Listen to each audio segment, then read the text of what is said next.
श्री कृष्णा श्री कृष्णा श्री कृष्णा श्री कृष्ण। गुरुर्ब्रह्मा गुरुर्विष्णु गुरुर्देवो महेश्वरः गुरु साक्षात् परं ब्रह्म तस्मै श्री गुरवे नमः। तस्मै श्री गुरवे नमः। जब हमारा जीवन आदि भौतिक तत्व प्रधान होता है, माने जब हमारे जीवन में ये जगत सत्य है, यहाँ की लाभ हानि सत्य है और यही सब कुछ पाना है, यही सब कुछ खोना है, इस प्रकार का होता है, तो उस व्यक्ति के जीवन में कर्म की प्रधानता आ जाती है। और पूरा का पूरा जो कर्म है वो केवल अपने इच्छाओं को पूरा करना, यही जीवन का एकमात्र लक्ष्य हो जाता है। और इसीलिए ये व्यक्ति जो कर्म प्रधान है, वे केवल पूरे जीवन में कर्म कर्म कर्म उसी में फंसे रहते हैं। और कर्म में फंसे रहो तो एक समय ऐसा आता है कि आदमी थक जाता है, जड़त्व को प्राप्त हो जाता है। अब समझो आपने कर्म करके बहुत सारा पैसा इत्यादि कमा लिया, तो इसका क्या करेंगे?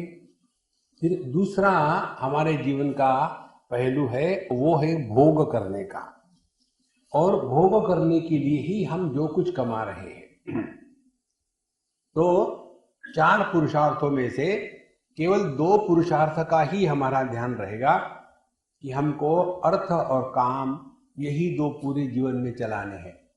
ऐसे व्यक्ति कर्म और उपासना में लग करके केवल पैसा कमाना और भोग करना, यही इनके जीवन का लक्ष्य हो जाता है। और इसीलिए कहते हैं कि केवल कर्म में फंसना, यह भी हमको अंधकार में माने जड़त्व में ले जाता है, और केवल उपासना में माने भोग में रखना, वो उससे भी ज्यादा अंधकार में। एक आध व्यक्ति कर्म से उपरत हो सकता है, लेकिन भोग से उपरति होती नहीं। मरते दम तक आदमी भोग में ही लगा रहता है। इसीलिए कहते हैं कि कर्म में आदमी यदि जड़त्व को, अज्ञान को प्राप्त हो जाता है, तो भोग में उससे भी ज्यादा अंधकार में, माने वो हम अपने भोग का गुलाम बन जाते। तो करे क्या? दोनों करे। करने से कोई मतलब नहीं है कि मत करो, लेकिन इसका प्रयोजन क्या है, किस लिए कर रहे हैं? तो कर्म यदि अंतःकरण के शुद्धि के लिए हो रहे हो, तो वह आध्यात्मिक साधना हो जाती है। उपासना यदि मन को एकाग्र करना है इसलिए कर रहे हैं, तो वो साधना हो जाती है। देखो, जैसे भगवान का नाम लेना, ये 2 प्रकार से लिया जाता है। उपासना की बात बता रहे हैं। एक तो हम उपासना, भगवान का नाम इत्यादि इसलिए लेते हैं ताकि हमारा कुछ काम हो जाए। तो गए पंडित जी के पास, पंडित जी ऐसा ऐसा है, क्या करना चाहिए? देखो, इसके लिए अमुक अमुक मंत्र है, इस मंत्र का अनुष्ठान करना है, और इसके लिए पहले अपने हाथों में न्यास होता है, फिर देह में न्यास हो जाता है, और फिर इंद्रियों में न्यास होता है। देवो भूत्वा देवम जजेत। फिर संकल्प लिया जाता है कि मैं अमुक अमुक अमुक अमुक कर्म कर रहा हूँ, जिसके द्वारा मेरा काम पूरा हो जाए, इच्छा को पूरा करना। तो ऐसे जो कर्म है सकाम भाव से किए गए हैं, ये कर्म बंधन का कारण बनते हैं। लेकिन कर्म यदि इसलिए किए जाए, कर्माणि चित्त शुद्ध्यर्थम, कर्म इसलिए करे कि अंतःकरण में जो राग द्वेष है वो हट जाए। तो कौन से कर्म से राग द्वेष हट जाएगा? जिस कर्म में कर्तव्य जुड़ा है। कर्तव्य माने करणीय, करने योग्य, करना चाहिए, हमको अच्छा लगे या न लगे, हमको करना है। देखो, इस प्रकार से नित्य कर्म, नैमित्तिक कर्म यदि अंतःकरण की शुद्धि के लिए किए जाए, तो उसको आध्यात्मिक साधना कहेंगे। उसी प्रकार से उपासना, उपासना हम इच्छा को पूरा करने के लिए परमात्मा के शक्ति को आवाहन करें, तो वो बंधन का कारण बन जाएगा। और यदि वही उपासना अपने मन को नियंत्रित करने के लिए करें, जैसे उदाहरण ले लो, गायत्री मंत्र का जप। तो सकाम भाव से करेंगे तो 24 लाख बार करना है, उसके नियम है, रोज इतना करना ही चाहिए, 8 घंटे 12 घंटे। फिर उसमें ये नहीं खाएंगे वो नहीं खाएंगे, खड़े रहेंगे बैठेंगे, गर्म कपड़े नहीं ठंडे कपड़े नहीं, दुनिया भर के नियम लगा लेंगे और बड़े मेहनत से करेंगे।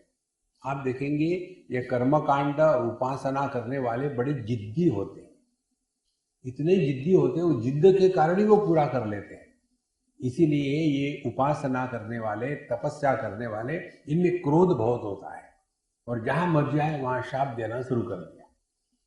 तो यह जो उपासना हम कर रहे हैं किसी की प्राप्ति के लिए न करके केवल अंतःकरण को एकाग्र करने के लिए।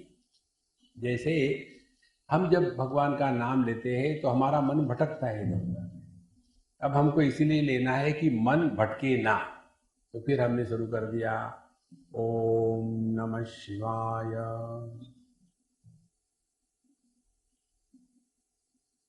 ओम नमः शिवाय,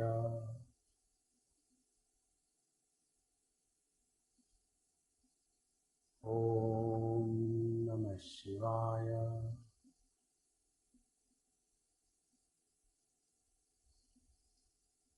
इसमें हमको नंबर पूरा नहीं करना है, ये देखना है दो नामों के बीच में इसको छोड़ के अन्य कोई भी वृत्ति का निर्माण न होवे।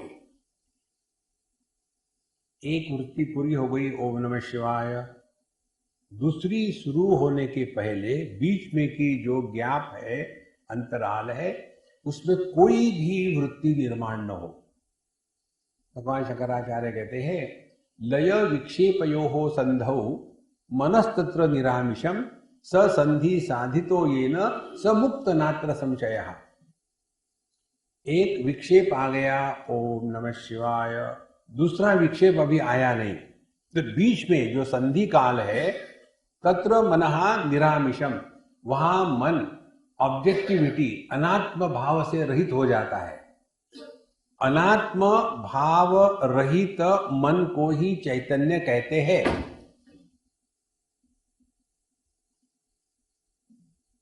जब हमारे अंतःकरण से अनात्म भाव निकल जाता है तो वृत्तियां निर्माण नहीं हो सकती।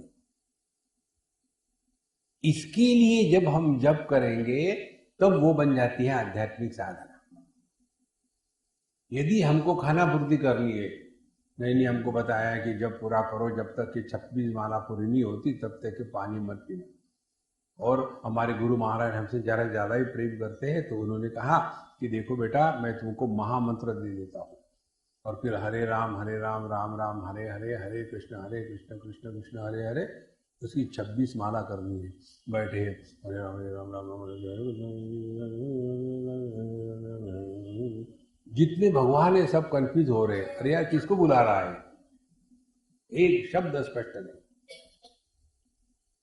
देखो, तो कर्म और उपासना केवल अर्थ और काम इनके पूर्ति के लिए हो रही हो तो वो संसार है।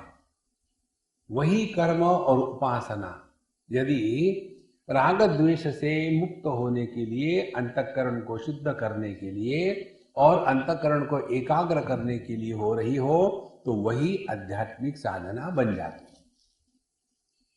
अब ये हो गया जीने का तरीका। अब दूसरी बात आती है कि हम ये जो भी कुछ कर रहे हैं, कर्म और उपासना, ये हमको किस क्षेत्र में करना है। तो अब हमारा क्षेत्र बताते, कहाँ हमको कर्म और उपासना में अपने आप को बिजी रखना है। अगले 3 मंत्र, अंधम तमः प्रविशन्ति ये असंभूतिम उपासते ततो भूय इवते तमो यौ संभूत्यागम रताः। जो असंभूति माने अव्यक्त माने प्रकृति, तो जो इस प्रकृति की ही उपासना करते हैं वो अंधकार में प्रवेश कर जाते हैं। और ततो भूय इवते तमः, यह संभूत्यागम रताः, संभूति माने कार्य ब्रह्म व्यक्त जगत, तो जो इस व्यक्त जगत में ही लगे हुए हैं वो उससे भी घोर अंधकार में प्रवेश कर जाते हैं। माने दो प्रकार के लोग हैं। एक भविष्य की चिंता लेकर के, भविष्य हमेशा अव्यक्त होता है, पता नहीं आगे जाके क्या होने वाला है, तो क्या होने पता नहीं, तो मौज में रहो, मौज में रहेंगे, फिर वो चिंता में रहेंगे, वरी करते रहेंगे। तो ऐसे जो लोग हैं ये अंधकार में प्रवेश कर जाते हैं। और ततो भूय इवते तमः, और उससे भी ज्यादा घोर अंधकार में जाते हैं जो इस वर्तमान में, संभूति माने वर्तमान, इस वर्तमान में और भूत में ही फंसे रहते हैं। उनके जीवन में दूसरा कुछ है ही नहीं। तो संभूति असंभूति का तात्पर्य हो गया, असंभूति माने कारण और संभूति माने कार्य। जो कार्य कारण में फंसे हैं वो पूरा जीवन इसी में लगा देते हैं। एक बालक ने हमको प्रश्न पूछा था कि भगवान हमको कैसे पनिशमेंट देता है। तो मैंने उसको पूछा, तुमने कभी दही वड़ा खाया है क्या? बोले हाँ जी, मुझे बड़ा अच्छा लगता है। तो हमने कहा भगवान ऐसे ही हमको पनिशमेंट देता है। दही वड़ा कैसा होता है, एक दोने में मरा मरा ठंडा वड़ा डाल देते हैं, पानी में बिलबिला हुआ, फिर उस पर दही डाल दिया और फिर उस पर नमक, मिर्च, लाल मिर्च, काली मिर्च, हरी मिर्च, अनेक प्रकार की मिर्चियाँ छटक दे, ऊपर से एक डंडा डाल के लो खाओ। उसी प्रकार से अपनी खोपड़ी जो है वो दोने की जैसी है, और उसमें जो दही वड़ा है वो अपना ब्रेन है। यदि मेरे कहने पर विश्वास नहीं तो खोल के देखो।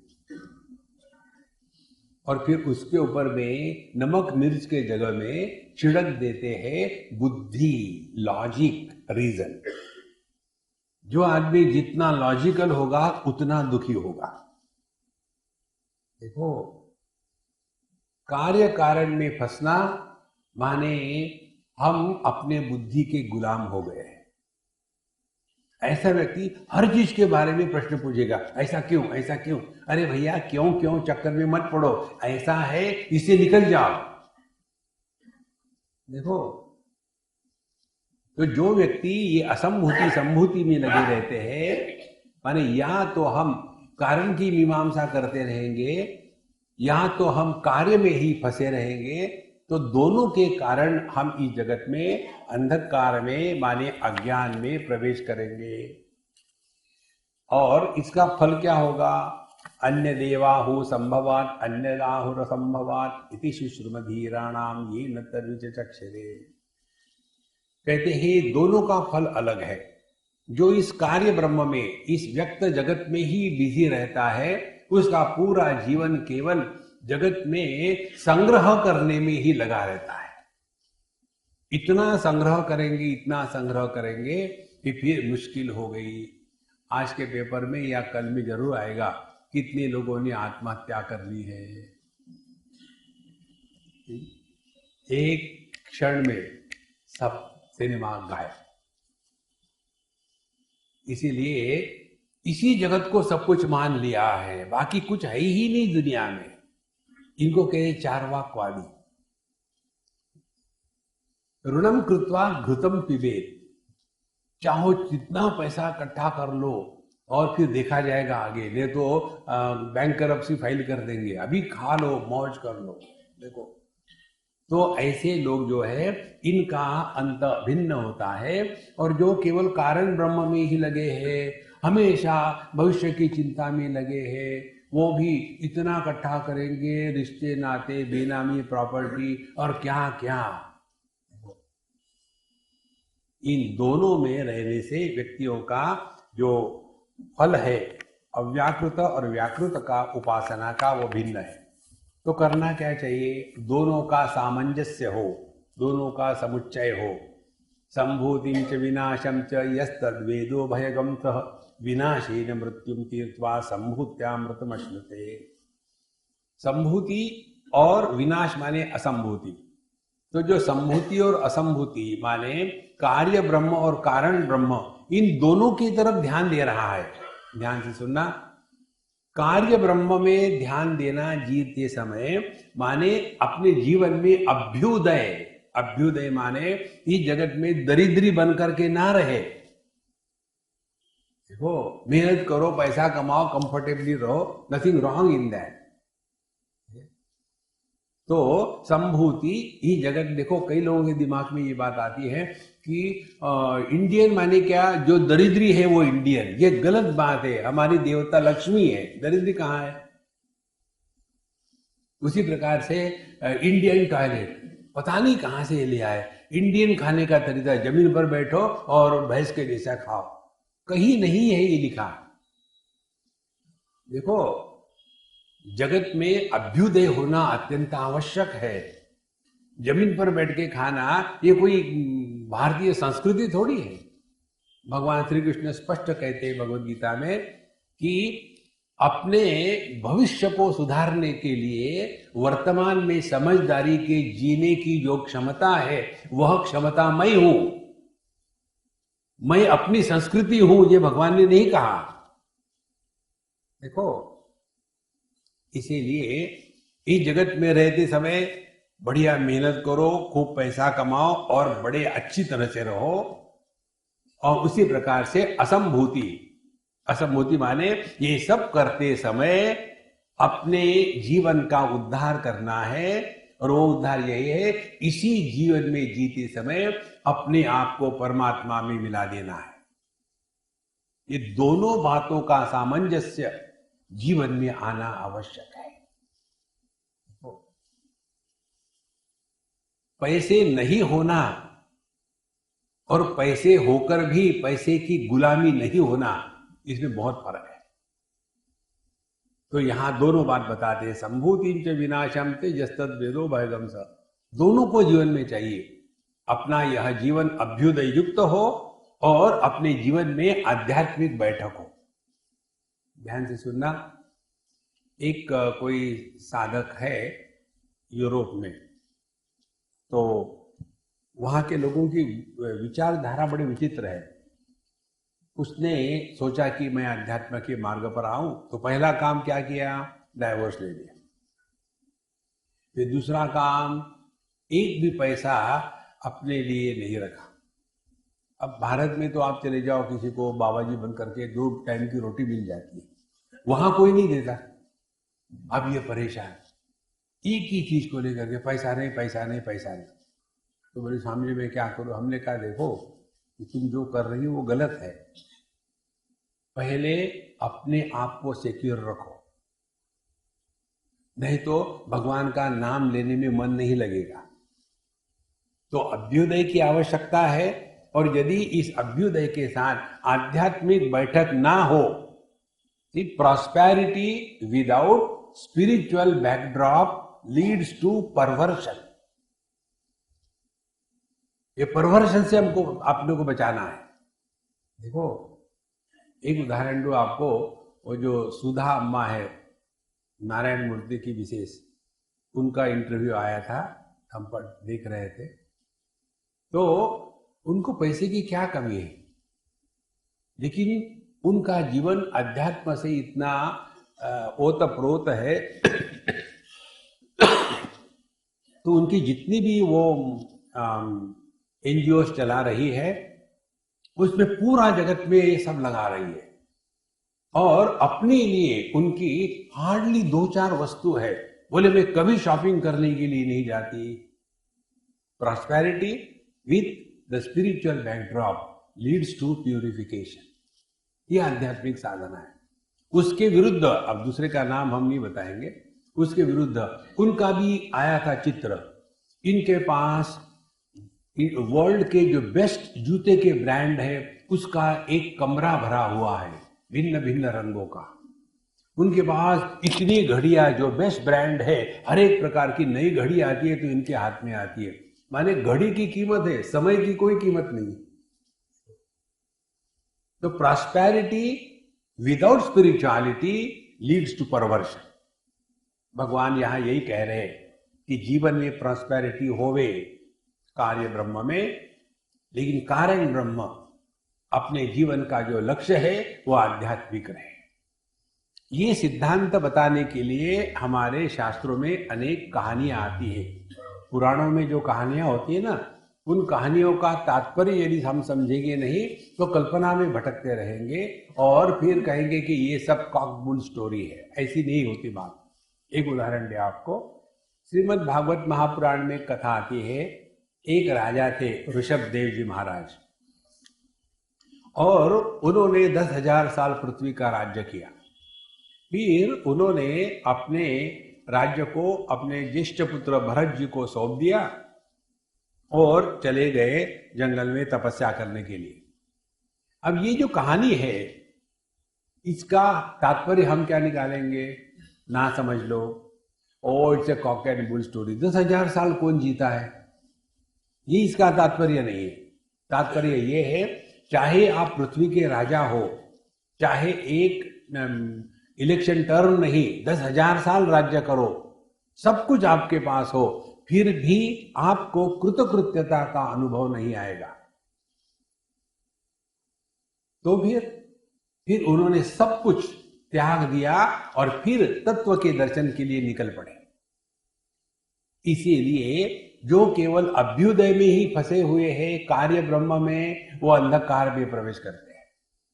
और जो अपने को छोड़ छाड़ करके जंगल में जा रहे हैं और अपने पर जो लोग डिपेंडेंट है उनका त्याग कर दिए, उनको दुख करने में लगा दिए हैं, वो केवल कारण ब्रह्म में गए, वो भी गलत है।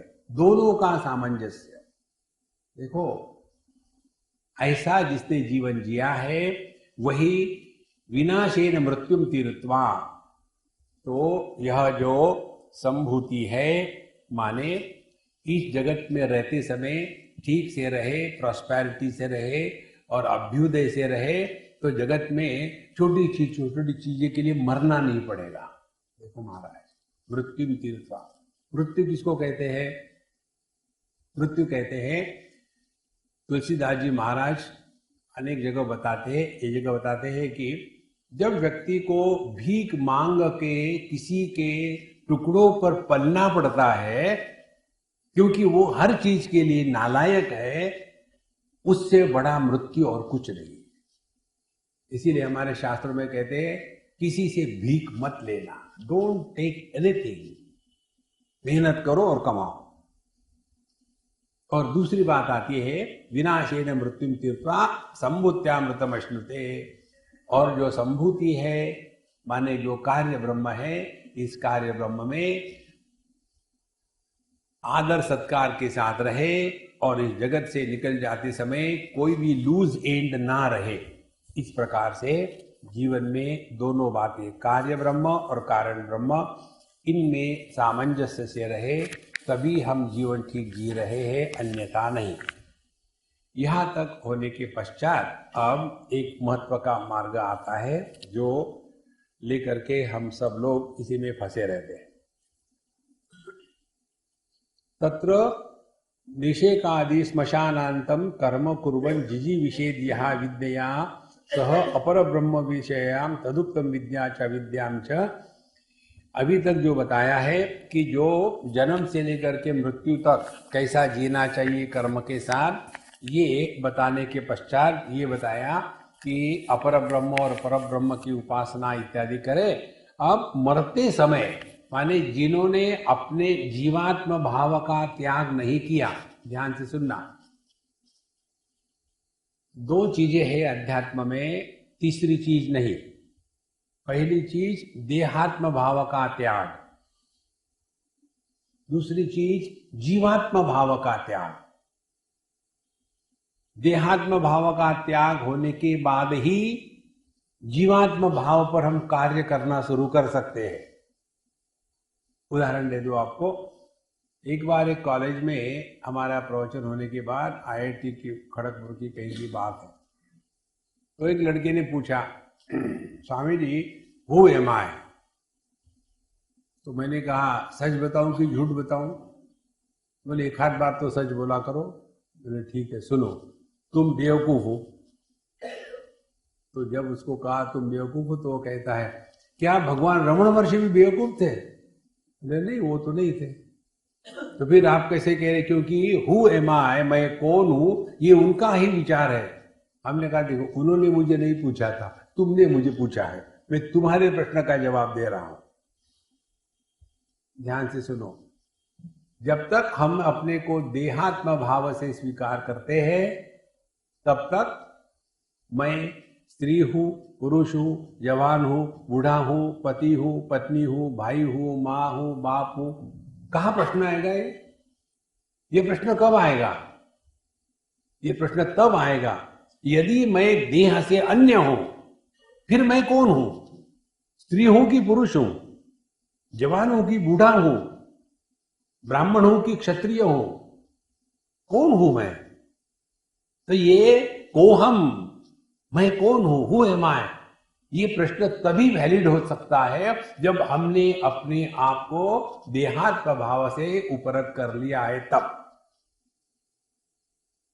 कई लोग जो साधना करते हैं ना, जप करते हैं सोम सोम सोम सोम सोम सोम सोम सोम, उससे कुछ नहीं होने वाला, हम गारंटी देते हैं आपको। यहां तक कि अपने बच्चों के नाम भी सोहम रख देते हैं।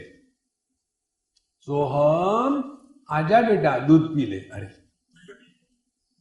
सोहम इस मंत्र का तात्पर्य तभी है, सह वह परमात्मा अहम अस्मि, माने जब मैंने अपने आप को देहात्म भाव से निवृत्त कर लिया है तब जीवात्म भाव की अनुसंधान की धारा शुरू हो जाती है। इसीलिए जिस व्यक्ति ने अपने आप को देहात्म भाव से निवृत्त कर लिया नहीं किया है, वो हमेशा मरने की बात करेगा। और ऐसा जो मरने की बात करेगा वो केवल यही कहेगा कि भगवान भगवान मुझे बचा लो, मुझे बचा लो, मरना नहीं चाहता। क्योंकि दिमाग में यही भ्रांति है कि मृत्यु सत्य है। देखो संतो, हमने आपको पहले बताया था किसी प्रसंग में, परमात्मा का दर्शन होने से व्यक्ति अमर हो जाता है, अमृतत्वम अश्नुते। इसका तात्पर्य मृत्यु यह भ्रांति है, ये बात गले उतरती है। इसको कहते हैं अमृतत्व की प्राप्ति। अमृतत्व की प्राप्ति यदि हम ऐसी नहीं समझेंगे तो हमारा हिरण्यकश्यपु हो जाएगा। हिरण्याक्ष, उसका जब वध किया भगवान ने वराह अवतार लेकर के, तो हिरण्याक्ष की पत्नी बहुत रोने धोने लग गई। तो हिरण्यकश्यपु चला गया और जाकर के अपने भाभी को समझाने लग गया कि देखो जो पैदा होता है वो मरता है, शरीर नाशवान है। बड़ा उसने प्रवचन किया जैसा हम कर रहे हैं। और उसके द्वारा क्या हो गया, उसके भाभी का मोह नष्ट हो गया और वो शांत हो गई। लेकिन फिर अब ये हिरण्यकश्यपु को मोह हो गया, अरे यार इसका मतलब है मैं भी मरूंगा क्या? नहीं नहीं नहीं, नहीं मुझे नहीं मरना। और फिर उसने ब्रह्मा जी की तपस्या करी और ब्रह्मा जी को प्रसन्न करके कहते हैं कि मुझे मृत्यु से छुटकारा चाहिए। ब्रह्मा जी ने कहा वो अलाउड नहीं है। अच्छी बात है, मैं सोच के मांगूंगा। फिर उसने सोच के मांगा, मुझे दिन में नहीं, रात में नहीं, जमीन में नहीं, आकाश में नहीं, शस्त्र अस्त्र से नहीं, आदमी से नहीं, पशु से नहीं, किसी से मुझे मृत्यु ना हो। उसको लगा मैं बड़ा स्मार्ट हूं, सैमसंग का बनाया होगा, बड़ा स्मार्ट हूं। और फिर भगवान ने क्या किया, नरसिंह अवतार ले लिया। पशु नहीं, पक्षी नहीं, आदमी नहीं, जानवर नहीं, शस्त्र नहीं, अस्त्र नहीं, नाखूनों से फाड़ा, अंदर नहीं, बाहर नहीं, देहली पर फाड़ा, जमीन पर ने, ऊपर ने, गोद में मारा। देखो तो ये अमरत्व, अमृतत्व का तात्पर्य ये नहीं है। अमृतत्व का तात्पर्य है मृत्यु असंभव है। देखो ये बात जब पूरी तरह से डाइजेस्ट हो जाती है तब हमको परमात्मा की उपलब्धि हो गई। देखो संतो, इसीलिए ऐसे जो व्यक्ति है कि जो ये सोचते हैं कि मैं मरूंगा, तो कैसे मरना चाहिए। अब यहाँ मरने का अभ्यास बताते, ऐसा मरने का अभ्यास करो। ध्यान से सुनना। दो बहुत बड़े महात्मा जिनका हमारे जीवन पर बहुत बड़ा गहरा प्रभाव है। एक है भगवान रमण महर्षि और दूसरे है निसर्गदत्त महाराज जो बंबई के थे। इन दोनों के जीवन की एक घटना, सामान्य घटना, उस पर उन्होंने बहुत महत्व का निर्णय लिया अपने जीवन का। भगवान रमण महर्षि ने देखा कि अपने कोई रिश्तेदार मर गया था। उस समय ये स्कूल के बच्चे ही थे, 8वीं 9वीं में पढ़ते होंगे। तो जब वो मरा, जो भी व्यक्ति मरा था, तो उसका देह सीढ़ी पर रखा है और लोग सब कुछ कर रहे। अब इस बच्चे ने देखा कि क्या हो रहा है, मर गया माने क्या हो गया।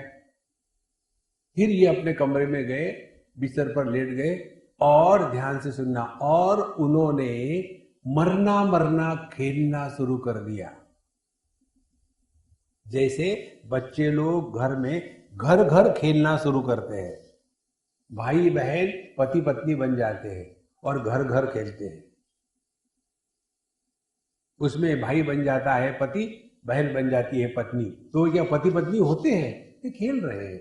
माने उसमें मैं पति हूं, मैं पत्नी हूं, ये केवल भावना है, वास्तविकता नहीं है। उनको मालूम है हम भाई बहन हैं। इसी प्रकार से आप यदि इस प्रकार से पड़े थे वो बिस्तर पर और वो खेल रहे थे कि मैं अब मर गया हूं, माने क्या हो गया। और ऐसा उन्होंने इतना इंटेंसली खेला कि देह उनका मुर्दे के जैसा एकदम राइगर मॉर्टिस उसमें इनिशिएट हो गया, कड़क बन गए। और वो देख रहे हैं, अरे मुझे तो कुछ हुआ ही नहीं, देह पड़ा है। उसी क्षण से उनमें आमूलाग्र परिवर्तन आ गया, उसी क्षण से। देखो,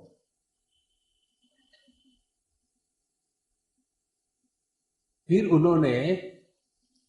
जब उनका ये खेलना खत्म हो गया, फिर एकदम जब जाना था स्कूल में, एक दिन फीस ले ली, चले गए अपने आप, पता नहीं कहाँ जा रहे हैं। सब कुछ त्याग तूग करके, लंगोटी बांध करके, एकदम कि देह से अन्य हूं मैं देह नहीं हो सकता। कौन हूं ये बात नहीं है, लेकिन अन्य हूं ये बात पक्की है। और फिर ये कौन है देह से अन्य? यही बात भगवान कृष्ण कहते हैं, सर्वस्य चाहम हृदि सन्निविष्टः मत्तः स्मृति ज्ञानम अपोहनञ्च वेदैश्च सर्वै अहमेव वेद्यः।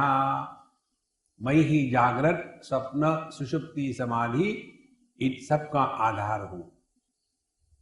मेरे ही कारण जागृत पुरुष जागृत जगत में जागृत अनुभूतियों को भोगता है। मेरे ही कारण स्वप्न पुरुष स्वप्न जगत में स्वप्न के अनुभूतियों को भोगता है। देखो, क्या ये बात सच नहीं है? मेरे ही कारण पुत्र पिता के डांट खाता है। मेरे ही कारण पति पत्नी से डरता है। मेरे ही कारण पिता पुत्र को पैसा देता है या नहीं देता है। कौन कह रहा है ये वाक्य? ये वाक्य कह रहा है आदमी जिसने 3 उपाधियां धारण करी, पिता की उपाधि, पत्नी की उपाधि और पुत्र की उपाधि। तो मानो 3 बन गया, लेकिन ये तीनों का आधार एक आदमी, वही सत्य है।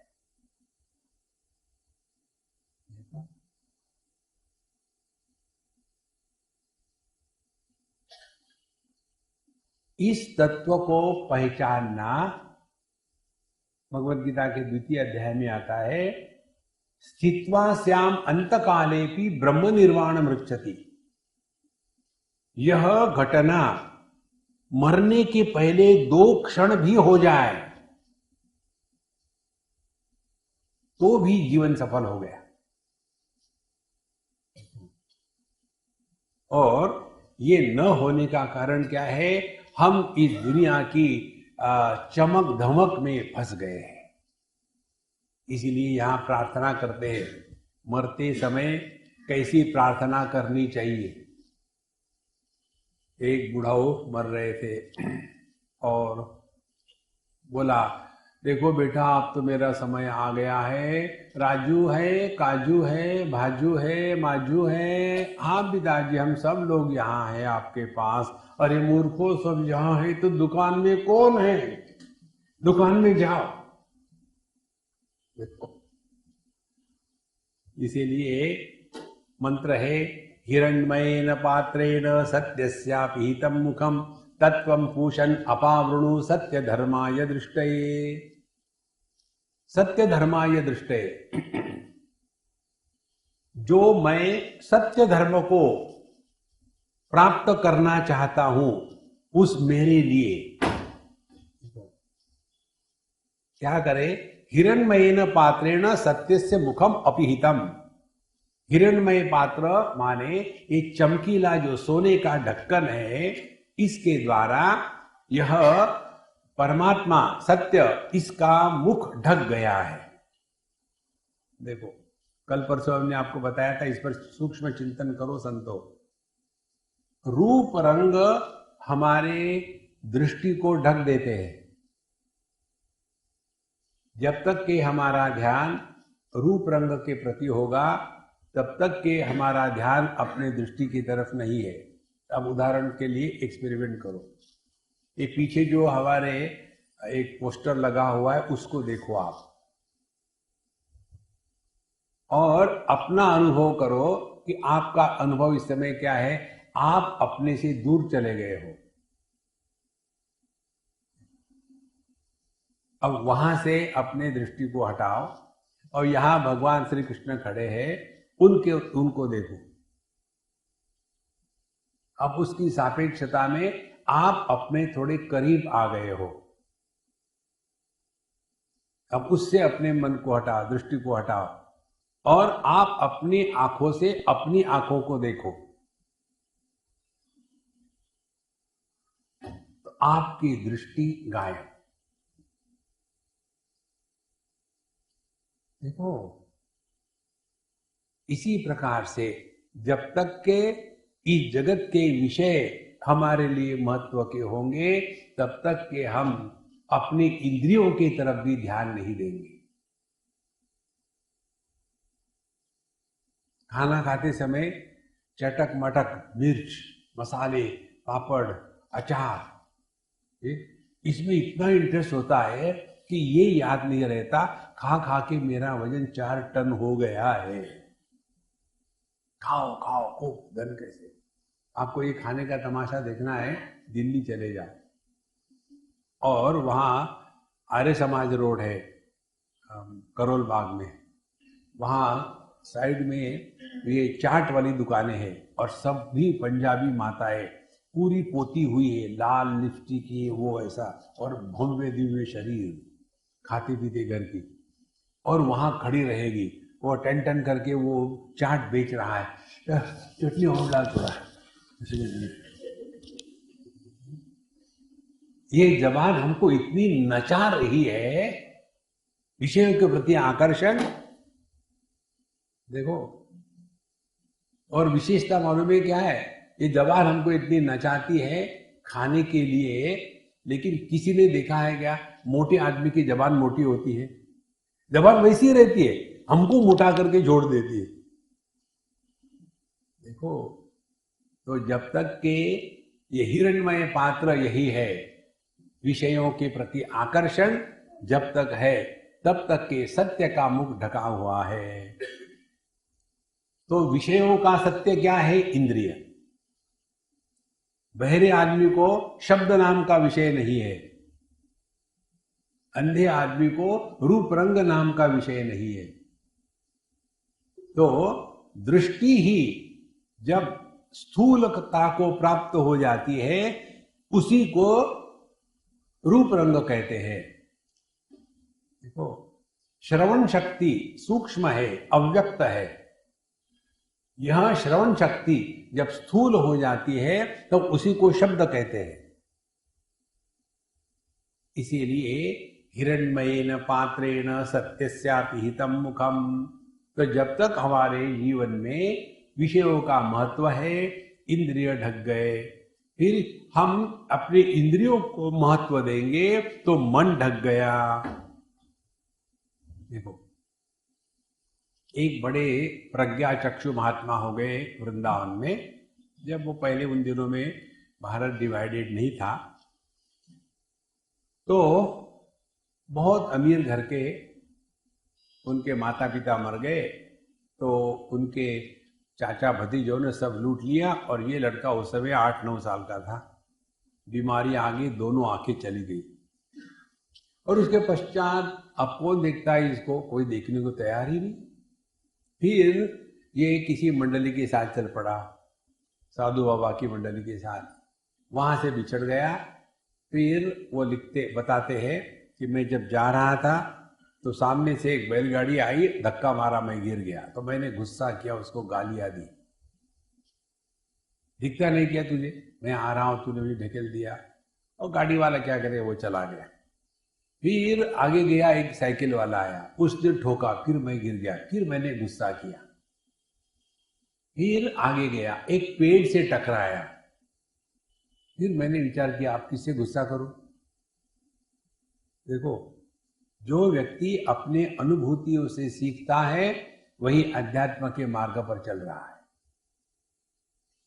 और क्या सीखना है, एक ही बात सीखना है, जिस कारण से आपके मन में विक्षेप आते हैं वहां से दुम दबा के भागो, रणछोड़ दास बन जाओ। भगवान ने 17 बार जरासंध के साथ मथुरा में युद्ध किया। 18वें समय सोचा खामो खाम टाइम बर्बाद करे, भागो, रणछोड़ बन गए। ध्यान जीवन में अपने मन के शांति पर होना है। दुनिया को प्रसन्न करने का प्रयत्न ना करें, दुनिया को खुश करने का प्रयत्न ना करें। जीना हमको अपने मन के साथ है। तो उसके बाद वो जब गए तो एक बार यमुना जी में गिर गए।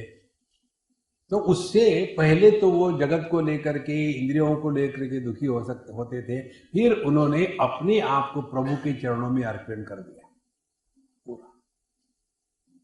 माने अब उनके जीवन में विषय नहीं, इंद्रिय नहीं, मन नहीं, केवल यही विधि राखे राम पे ही विधि रही।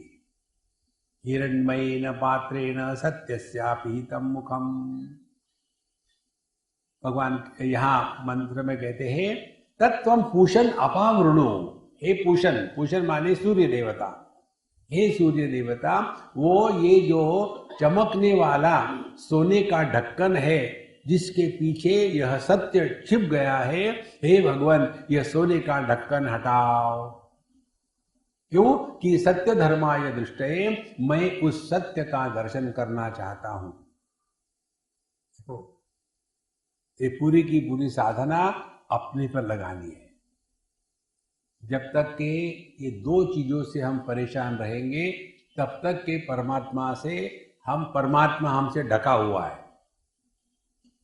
पहली बात है संग्रह और दूसरी बात है संबंध। संग्रह जागृत अवस्था को लेकर के होता है, संबंध स्वप्नावस्था में होता है। हम जो अपने आप को माँ बाप, भाई बहन, बीवी और जो भी रिश्ते नाते हैं, ये सब केवल एक सपना मात्र है। देखो, इस पर थोड़ा चिंतन करो। जब हमने अपने पत्नी का त्याग कर दिया, डाइवोर्स कर लिया, तो ना तो पत्नी मरी ना तो पति मरा। जैसे सपना जब टूट जाता है तो सपने में पैसे मिले, सपना टूटने के बाद उस पैसे की हानि हुई क्या? नहीं हुई, क्योंकि वो सपना था, सत्य नहीं था। इसी प्रकार से जो जागृत के संग्रह है वो जागृत अवस्था, वो जो संबंध है वो सपनावस्था। यही स्थूल देह और सूक्ष्म देह, इसका प्रभाव हमारे जीवन पर आ गया है। भगवान कहते हैं जब तक हम यह स्थूल देह और सूक्ष्म देह, देहात्म भाव और जीवात्म भाव इसमें फंसे हैं, तब तक के सत्य का दर्शन नहीं होगा। तत्वम पूछन न पावृणु, हे सूर्य देवता उसको आप हटा दो। अब ध्यान से सुनना, जो कल हमने आपको बताया था मेडिटेशन को लेकर के, ये मेडिटेशन करने वाले, मैं मेडिटेशन कर रहा हूं जब तक इस भ्रांति से अपने आप को हटाएंगे नहीं, तब तक की कल्पना करते रहते हैं मैं मेडिटेशन कर रहा हूं, मैं आधे घंटे बैठ सकता हूं, आगे क्या करना है। अरे आधे घंटे बैठना यही मेडिटेशन है तो अपने कानपुर की सभी भैंसे महायोगी है, कहीं भी बैठ जाती है, सामने से ट्रक भी आ जाए तो हटेगी नहीं। कारण क्या है? महायोगी है, हटती नहीं। हम बैठते बड़े मुश्किल से, मच्छर आया तो डिस्टर्ब हो जाते, वो ट्रक आने से डिस्टर्ब नहीं होती, उनको गुस्सा भी नहीं आता, उनका मेडिटेशन चालू रहता है। च्युइंग गम मुख में रखा है, ठीक है यार, नेवर माइंड। देखो संतो,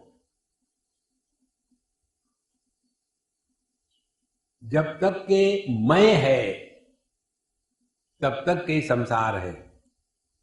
तो यहां जो प्रार्थना है, तत्वम पूषण न पावृणु, माने हमने अपने प्रयत्न का भी त्याग कर दिया है। ध्यान से सुनना, कर्म और योग इसमें मैं पैदा होता है, कर्म और योग इसमें मैं नियंत्रित होता है, कर्म और योग इसमें मैं वेल डिफाइंड होता है, योग में मैं डिसिप्लिन्ड होता है, लेकिन ये मैं बना रहता है, मैं नष्ट नहीं होता।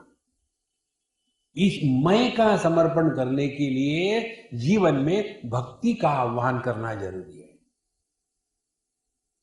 तो पहले हमने कर्म और योग के द्वारा मैं को ठीक कर लिया, उसके बाद यह जो ठीक किया हुआ मैं है इसको प्रभु चरणों में अर्पण करना। इसीलिए तत्वम पूछन न पावृणु, हे सूर्य भगवान मेरे ऊपर जो ये सुवर्ण का ढक्कन आया है आप हटा दो, माने अब मैं गायब हो जाता हूं।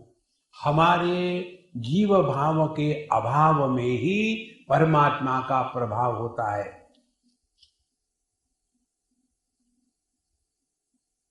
देखो,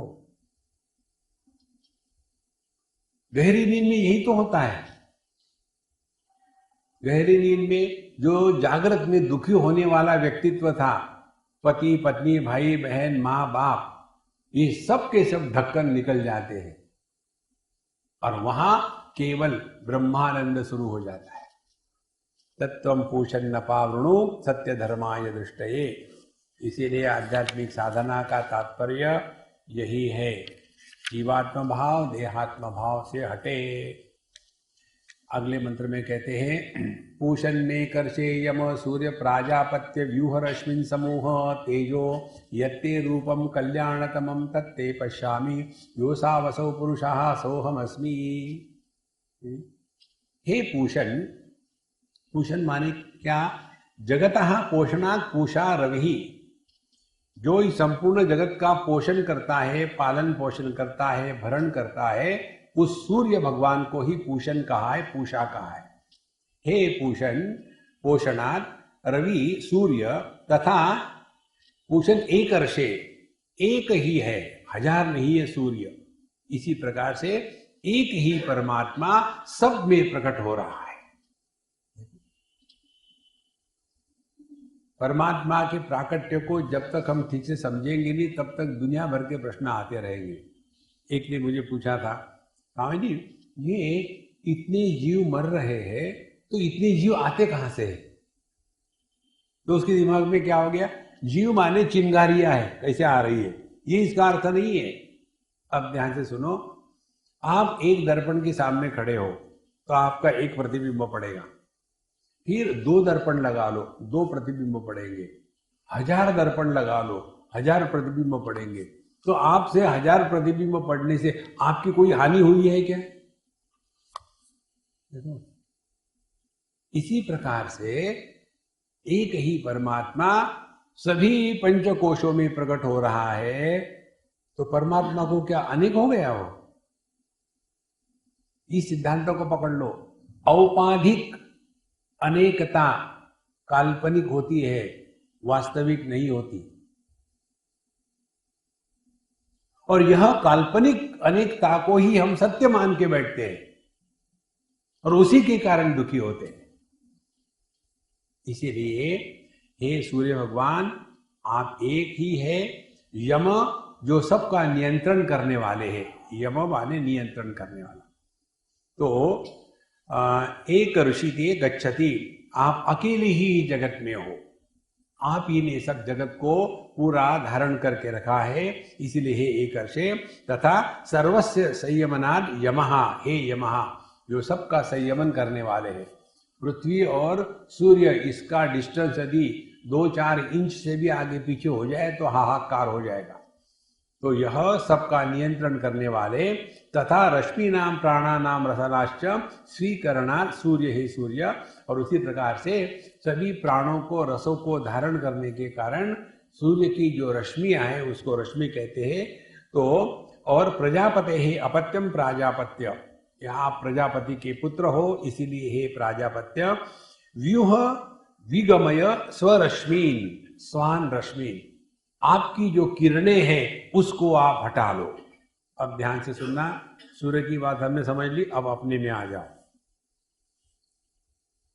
मन की जो किरणें हैं वो है इंद्रिय, चैतन्य की जो किरणें हैं वो है जीवन।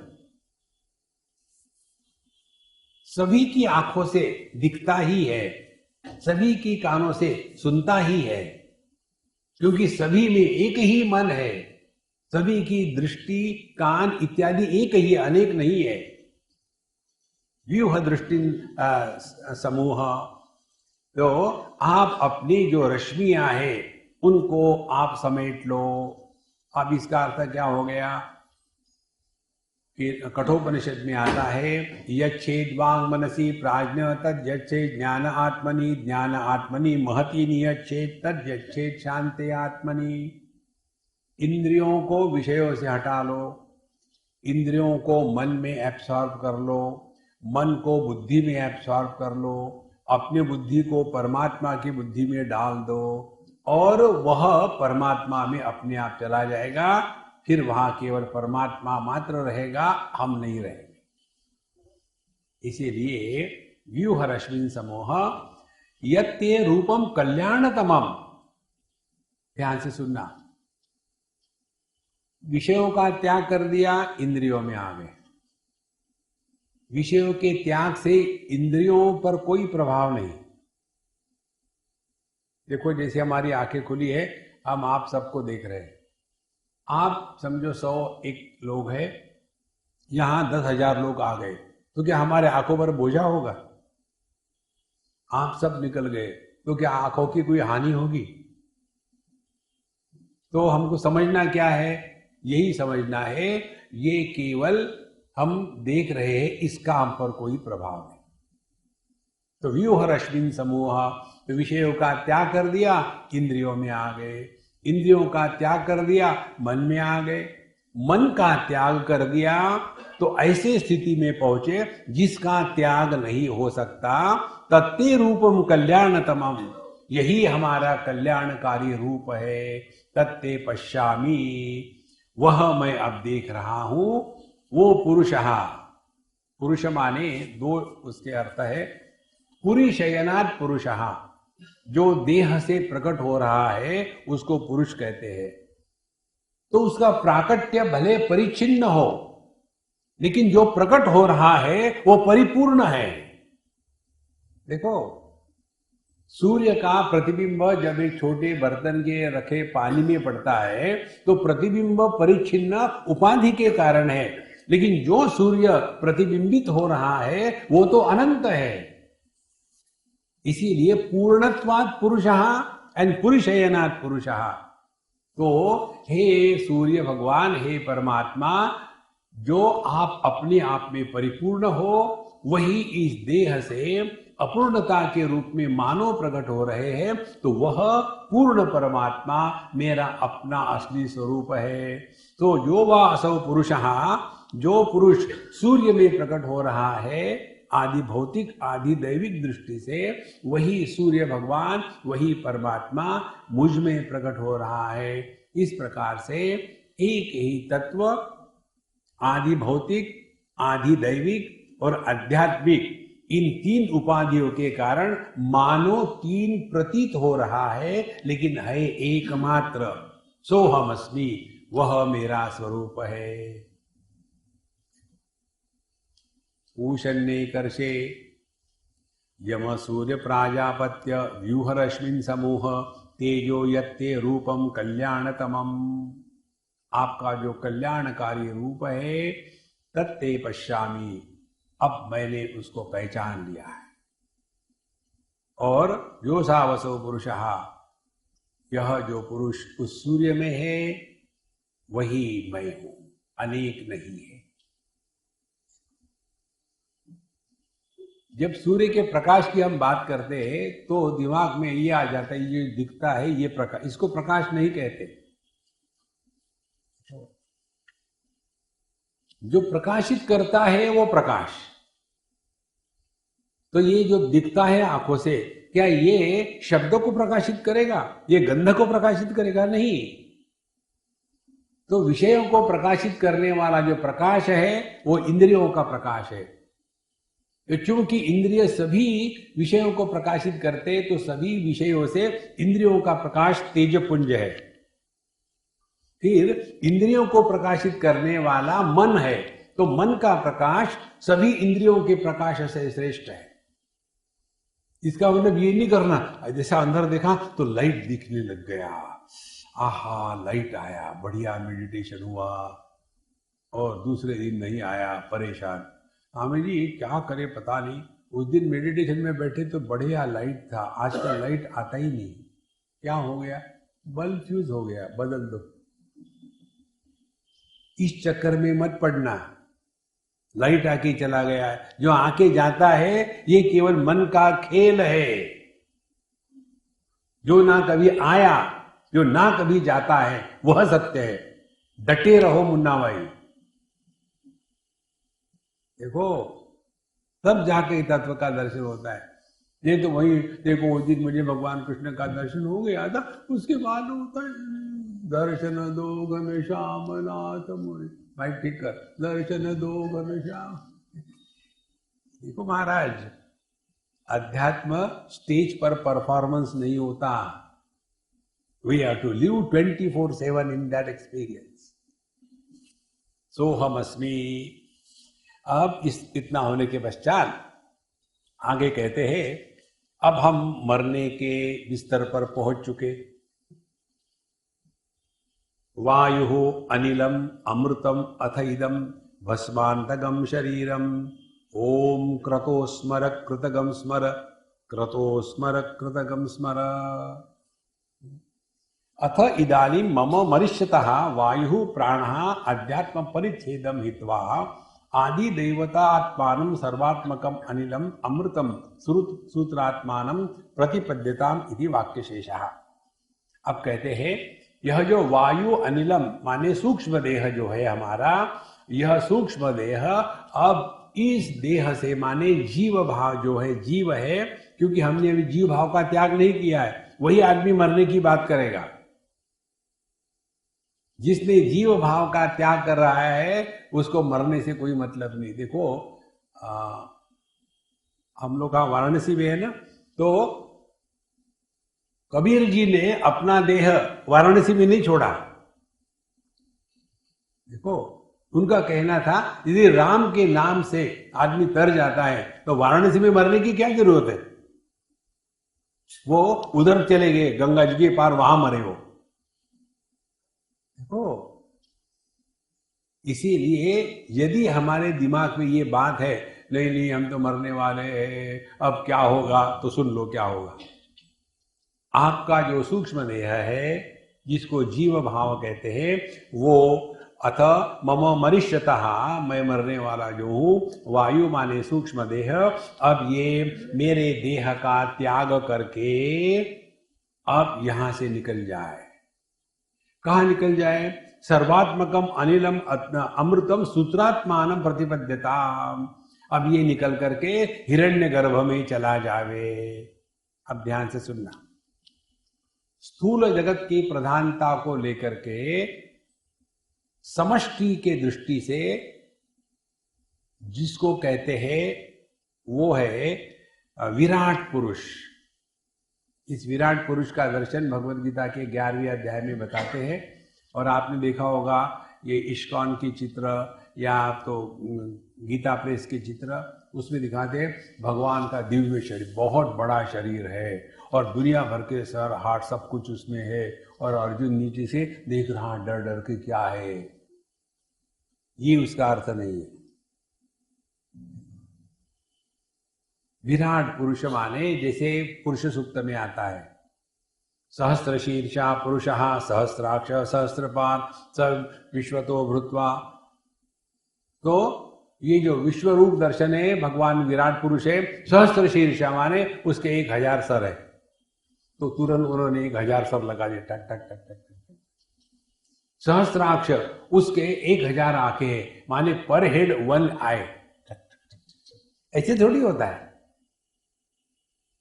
सहस्त्र शब्द का अर्थ अनंत, माने सभी आंखों में से वही प्रकट हो रहा है, सभी कानों में से वही प्रकट हो रहा है, ये उसका अर्थ है।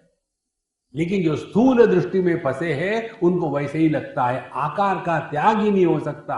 ध्यान से सुनो, जिस दिन आप अपने मन के आकार का त्याग कर पाओगे उस दिन आपका मन चैतन्य है। आकार युक्त पानी को बर्फ कहते हैं, आकार रहित बर्फ को पानी कहते हैं। इसी प्रकार से आकार युक्त चैतन्य को मन कहते हैं, आकार रहित मन को चैतन्य कहते हैं।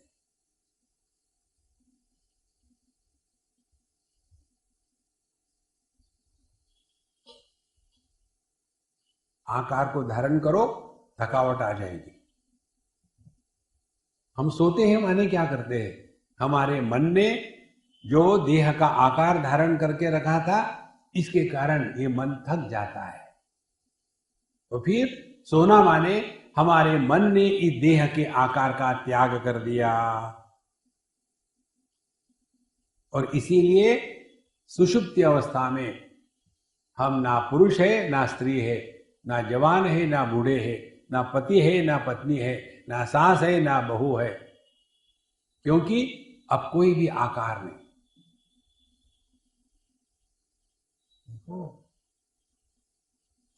ये सब बातें अपने नित्य के अनुभूतियों का विश्लेषण करने से आती है, पुस्तकों में नहीं मिलती है बातें। देखो यहां कहते हैं कि यह जो हमारा सूक्ष्म देह है, इस स्थूल देह से निकल गया और कहां पहुंचा? ये पहुंच गया हिरण्यगर्भ में। तो जो स्थूल जगत को लेकर के परमात्मा का वर्णन आता है उसको कहते हैं विराट पुरुष। अब इसी स्थूल देह में जैसा सूक्ष्म देह है जिसको जीव कहते हैं, उसी प्रकार से ये समष्टि जो जीव है, समष्टि जीव को समझने के लिए ऐसा समझ लो, लहरें जो है वो व्यष्टि जीव है और समुद्र जो है वो समष्टि जीव है। तो सभी की सभी लहरें समुद्र से ही निकलती है, समुद्र में ही जाती है। देखो, तो जो हिरण्यगर्भ है यहीं तक ये योगियों की स्थिति होती है, सिद्ध महात्मा यहीं तक जाते हैं, इसके आगे नहीं। देखो, इसीलिए आप देखेंगे इस क्षेत्र में हमेशा एक ही बात होती है, पिछला जन्म, ये जन्म, अगला जन्म। यदि पिछला, ये और अगला जन्म इस विषय को निकाल डालो तो उनके पास बोलने के लिए कुछ है ही नहीं, क्योंकि उन्होंने जीव भाव को सत्य माना है। जीव भाव सत्य नहीं है, आप सत्य हो। जैसे आदमी सत्य है, पति सत्य नहीं है, पुत्र सत्य नहीं है, पिता सत्य नहीं है, इसी प्रकार से यह जो जीव भाव है ये फिर व्यष्टि से हट करके समष्टि में चला गया, हिरण्यगर्भ में। और फिर जब दूसरी साइकिल ऑफ क्रिएशन निर्माण होगी, यथा पूर्वम अकल्पयत, जब दूसरी साइकिल होगी तब ये जितने जीव इकट्ठे होकर के अव्यक्त को महाप्रलय में प्राप्त हो गए थे, वो जीव फिर निकल करके दूसरी सृष्टि में आएंगे और फिर वही तंबाकू, वही चूना रगड़ते जाओ, खाते जाओ। फिर एक महाप्रलय और आएगा और उस महाप्रलय में ये सभी के सभी जीव चले गए। देखो महाराज, तो ये जो आता है ना, पुनरपि जननम पुनरपि मरणम पुनरपि जननी जठरे शयनम, ये सब का सब धंधा हिरण्यगर्भ तक है। और जिन्होंने अपने जीव भाव का त्याग कर दिया है, बृहदारण्यक उपनिषद कहती है न तस्य प्राणा उत्क्रामंती, उसके प्राण देह को छोड़ करके नहीं जाते। जैसे एक गिलास यदि टूट गया तो उसमें का जो आकाश है, वो आकाश उस गिलास में से निकल करके दूसरे गिलास में प्रवेश नहीं करता, फिर वही की वही वो संपूर्ण आकाश में एक हो गया। इतना ही नहीं, जब ग्लास था तब भी वो ग्लास में का आकाश मूल आकाश के साथ एक ही था। क्योंकि हमारा ध्यान उस ग्लास के तरफ है, इसीलिए हम कहते हैं कि घटाकाश। यदि आकाश के तरफ होगा तो पता चलेगा आकाश के लिए अंदर बाहर का भेद नहीं है, ये अंदर बाहर का भेद उपाधि के कारण है। इसीलिए वायु अनिलम अमृत अथम इदम भस्मांतम शरीरम। और फिर ये स्थूल देह का क्या होगा? भस्मांतम शरीरम, इसकी राख हो जाएगी, इसको जला दिया जाएगा। तो जहां स्थूल देह से जीव भाव नष्ट हो जाता है, निकल जाता है, तो उसी क्षण ये पंच महाभूतों का बना हुआ बुत, पंच महाभूत वापस ले लेते हैं। पहले अग्नि तत्व में चला जाता है, वायु तत्व में चला गया, जल तत्व में चला जाता है, पृथ्वी तत्व में मिल जाता है। और जो आकार ने आकाश को व्याप्त किया था, वह आकार नष्ट होने के कारण व्याप्त आकाश मुक्त हो जाता है। तो कौन मरा? देखो संत, भस्मांतम शरीरम, तो ये अपना मृत्यु है। उस समय क्या करे? फिर ध्यान से सुनो। कई बार ऐसे मन में प्रश्न आते, लोग पूछते, तब हमको पता चलता है हमारे मन में प्रश्न आते नहीं, कोई भी प्रश्न नहीं आता। क्या प्रश्न पूछना है? ये सिद्धांत ध्यान में रखना, हर एक प्रश्न हमको अपने से दूर ले जाता है।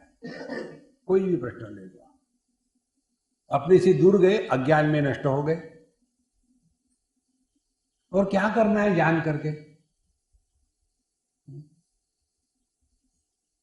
प्रश्न कैसे होते देखो, जिनको भूख नहीं लगती ना, उनके ऐसे प्रश्न होते हैं। जैसे छोटे बच्चे को भूख नहीं है, हिंदुस्तानी माँ माने क्या, बेटा खाना खा ले। अब उसको भूख नहीं, कैसे खाएगा? नहीं खाना खा ले, खाना खा ले। फिर वो उसको जवाब बैठाते हैं, बैठ जा। वो देखता है डाइनिंग टेबल पर क्या नहीं है, वो मांगेगा मुझे वही चाहिए, क्योंकि वो नहीं है ना। उसके जगह में उसको 1 बजे तक कुछ मत दो खाने को, एक भी चीज खाने को मत दो। और 1 बजे के करीब जब वो भूख से तड़प रहा है, तब टिश्यू पेपर को सैंडविच के आकार देकर के दे दो, बेटा खा ले। वो खाएगा, मम्मी बड़ा टेस्टी है, क्योंकि भूख लगी है ना। जिनको अध्यात्म की भूख नहीं होती, उनके दिमाग में ये प्रश्न आते हैं। एक ने प्रश्न पूछा, स्वामी जी भगवान राम यदि राम थे तो उन्होंने वाली को पेड़ के पीछे छुप के क्यों मारा? मैंने कहा यार, वाली को परेशानी नहीं, राम को परेशानी, तुम क्यों परेशान हो रहे हो? कोई जरूरी है? भूख नहीं लगी ना, इसलिए। यदि हमारे घर को आग लग गई तो हम फायर ब्रिगेड को कैसा फोन करेंगे? अरे भैया कैसे हो, ठीक तो हो ना, सब ठीक ठाक, बीबी बच्चे क्या कर रहे हैं, पढ़ाई चल रही कि नहीं, आजकल बड़ी कठिनाई है, एडमिशन मिल गया? वो कहेगा यार तू कौन है, क्या चाहिए तुझे? नहीं अपने घर को जरा आग लग गई है, टाइम हो तो ड्रॉप इन। अरे ऐसा होता है कभी? आग लगती तो आदमी सीधा कहते आग लगी जल्दी आ जाओ, ये भी नहीं बताएगा कहाँ लगी है आग, मेरा एड्रेस क्या है, क्योंकि अर्जेंसी है। जब अर्जेंसी नहीं होती है तो दुनिया भर के प्रश्न दिमाग में आते हैं। तो अब हम मृत्यु की शैया पर पड़े हैं, उस समय ओम क्रतो स्मर कृतगम स्मर। पूरे जीवन में जो करते करते करते बिना प्रयत्न से जो चीज हो सकती है वही मरते समय हो सकती है। यदि हम ये कल्पना करें अजामिल ने मरने के पहले नारायण कहा था और वो वैकुंठ में चला गया, हम भी सोचे हम भी मरने के पहले नारायण करेंगे, वैकुंठ में चले जाएंगे, पूरा जीवन क्यों बर्बाद करें नारायण के पीछे? क्या गारंटी है क्या कि आपने नारायण करने के बाद दूसरा विचार मन में नहीं आएगा? आप कहोगे नारायण, अरे यार सुबह से चाय नहीं पिलाई, हो गया अगले जन्म में चाय वाला। देखो संतो, इसीलिए मरते समय वही काम हो सकता है जिसमें प्रयत्न की आवश्यकता नहीं। और प्रयत्न की आवश्यकता नहीं होना माने, ध्यान से सुनना, प्रयत्न कहां नहीं होते? केवल अपने सांस को लेने में प्रयत्न नहीं होते। कभी हमने प्रयत्न किया है सांस लेने का? सांस चल रही है, अब उस सांस के साथ प्रभु के नाम को जोड़ लो। सांस अंदर गई हरि, बाहर आ गई ओम।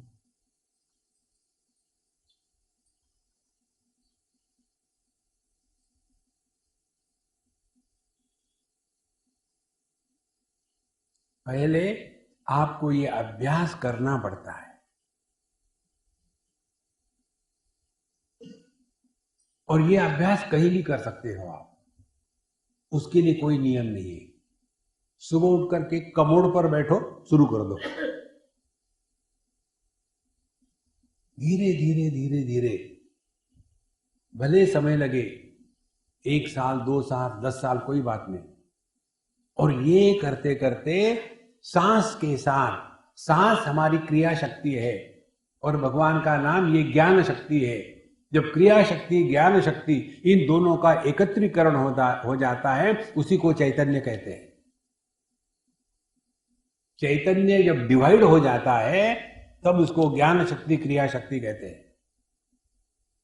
देखो, चित्तवायव चित क्रियायुता शाखयोर्द्वयी शक्ति मूलका। एक ही चैतन्य ज्ञान और क्रिया के रूप में डिवाइड हो गया। अब इन दोनों को इकट्ठा कर लो, उसमें से क्रिया जो प्राण का चलन वलन है वो बिना प्रयत्न के होता है, उसके साथ प्रभु को जोड़ लो, चाहे राम को चाहे कृष्ण को, किसी के नाम को जोड़ो, और इसमें आप लगे रहोगे। दुनिया के कोई भी विषय आपको परेशान नहीं करे। ये दुनिया में किसी का भला करने के चक्कर में अपना सत्यानाश मत कर लेना। हर एक को अपना सत्यानाश करने का अधिकार है, करने दो, अपना देखो। देखो संतो, ओम क्रतो स्मर, तो जिंदगी भर जो हमने किया है वही मरते समय बिना प्रयत्न के स्मरण होता है। जिंदगी भर में दुनिया भर की बातें करते रहे तो मरते समय भी वही हो जाएगा।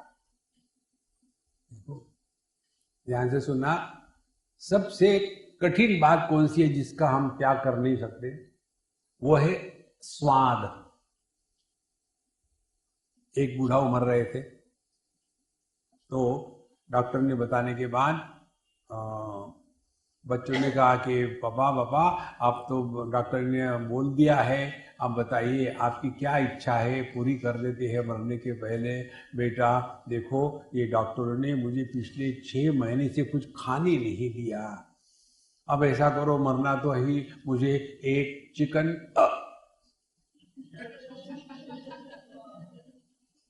अब मरते समय चिकन का स्मरण हुआ तो अगला जन्म कॉक कॉक कॉक कॉक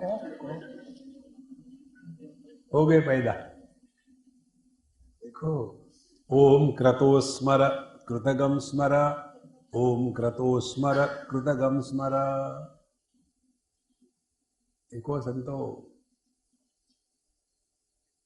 कितने बार हमने परमात्मा का नाम लिया, उसके अनुसार हमारा मन सहज प्रभु चरणों में लग जाता है। आपने देखा होगा, ये कॉन्वेंट में पढ़े बच्चे जो होते हैं ना, वो जब चीख मारते हैं एक्सक्यूज मी, और एक्सक्यूज मी उनको बाय डिफॉल्ट आ जाता है, उनको प्रयत्न थोड़ी करना पड़ता है, अपने आप आ जाता है। अब हम तो गंगा किनारे वाले, हमको पता नहीं ये सब चीज। तो एक जगह कहीं थे, तो छोटी सी लड़की छींक मारी, एक्सक्यूज मी। ऐसा ठीक है, एक्सक्यूज। तो स्वामी जी ऐसा नहीं कहते, ठीक है नहीं एक्सक्यूज, ऐसा भी नहीं कहते, कैसा कहते हैं? तो बोले आपको जब छींक आती है आप क्या कहते? हम कहते हैं नारायण। देखो, how we have trained our mind, यही काम में आता है महाराज, बाकी का सब यही का रह जाता है। ओम क्रतो स्मर कृतगम स्मर। अब आखिरी मंत्र है इस उपनिषद का, अग्नेनय सुपथाराये अस्मान विश्वानि देवयुनानि विद्वान योध्यस्मज्जुहुराणमेनो भूयिष्ठाम ते नमौक्तिम विधेम।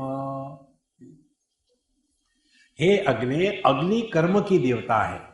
हे अग्ने नय सुपथा, हमको अच्छे मार्ग से ले चलो। राये अस्मान विश्वानि वयुनानि विद्वान, आप हमको अच्छे मार्ग से ले चलो, आप सभी प्रकार के चीजों को जानने वाले हो, कर्मों को जानने वाले हो। और योध्यस्म जुहुराण मेनो, हमारे जो कुटिल युक्त कर्म है, जो हमने गलत गलत कार्य कर्म किए हैं, अब उन हमारे सभी गलत कर्मों को नष्ट कर डालो। और इसीलिए हम आपको नमस्कार करते हैं, नमस्कार करते हैं, नमस्कार करते हैं। ध्यान से सुनना, नमस्कार करने का तात्पर्य अपने मैं को मिटा देना। लहर समुद्र को कैसा नमस्कार करेगी? जब लहर समुद्र को नमस्कार करती है तो लहर गायब हो जाती है। आभूषण सुवर्ण को कैसा नमस्कार करेंगे? अपने नाम रूप का त्याग करके। नाम रूप यही तो अहंकार है। आप देखेंगे जहां भी कुछ होता है, किसी का बुद्ध बना के देंगे, इन्होंने इतना डोनेशन दिया, एक रूप बना के रख दिया। यहां वहां बोर्ड होगा, दगड़ू मल खटोरी मल ने इतना 125 रुपया लिया था, वहां लगा देंगे। यही तो सब संसार है। एक बार हम मथुरा अपने वृंदावन गए थे, वहां भगवान कृष्ण की कोई एक लीला स्थली है। वहां जब हम गए, दर्शन किए, तो वहां के जो भी सज्जन थे, उन्होंने कहा स्वामी जी यहाँ आप अपने नाम का एक पत्थर लगा लो। तो हमने कहा ठीक है लगा लो, कोई बात नहीं। बोले ज्यादा नहीं, 2500 रुपये पड़ेंगे। ठीक है आप पेमेंट कर दो, कुछ क्या फर्क पड़ता है। नहीं आप पेमेंट करो। बोले मैं नहीं कर रहा पेमेंट। बोले आपको बता नहीं, मैं बताऊं आपको, इस पर जो भी व्यक्ति पैर देगा उसके पुण्य आपके खाते में जमा हो जाएंगे। हमने कहा लो, ये कंप्यूटर वालों को लगा ब्लूटूथ टेक्नोलॉजी बड़ी यूनिक है, हमारे यहां उससे भी ज्यादा है। मरने वाले आदमी के जितने पुण्य है वो सभी के सभी पुण्य आपके नाम ट्रांसफर हो जाएंगे। यदि आपके नाम पर किसी ने पैर दे दिया ट्रांसफर, अब आप खाली के खाली। देखो महाराज, ना तो वो पत्थर को मालूम है किसका नाम है, ना जो उसके ऊपर पैर दे रहा उसको मालूम है किसका नाम है, और भगवान को मालूम नहीं किसका नाम है। यही संसार है, इसीलिए नमस्कार करना माने अपने आप को मिटा देना। अग्नेनय सुपथाराये अस्मान् विश्वानि देव वयुनानि विद्वान् योयोध्यस्मज्जुहुराणमेनो भूयिष्ठां ते नमो किं विधेम। इस प्रकार से यह ईशावास्य उपनिषद हमको पूर्ण ज्ञान देता है। इसका जितना सूक्ष्मता से नित्य निरंतर चिंतन करते रहे उतना हम अपने पर उपकार करेंगे। ओम पूर्णमदः पूर्णमिदं पूर्णात् पूर्णमुदच्यते पूर्णस्य पूर्णमादाय पूर्णमेवावशिष्यते। ओम शांति शांति शांति। हरि ओम। श्री गुरुभ्यो नमः। हरि ओम।